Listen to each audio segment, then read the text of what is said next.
social impact project for our 2023 Gamuda graduates is centred around flora and fauna rejuvenation in the Nepean region in New South Wales. Deerubbin Aboriginal Lands Council intensively focuses on habitat creations and flora rejuvenation.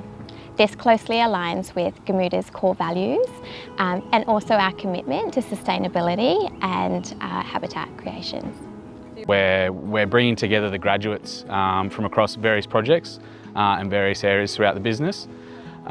We bring them out for a 5-day exercise. So for example, this one where we've built bird boxes and then we take them out and we install them to sort of create sort of positive outcomes, not just for the community but for also the business, and give these guys a legacy and a project that they can look back on fondly to reflect not just the friendships that they've created but also the new skills that they've developed along the way.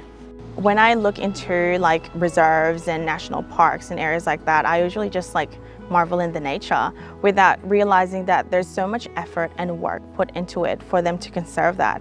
And I'm glad that the Social Impact Project has helped me realize that again and have a newfound appreciation for not only the nature and sustainability but also the people behind it, land managers, the local councils that take care of them. So yeah, it's a really great learning experience.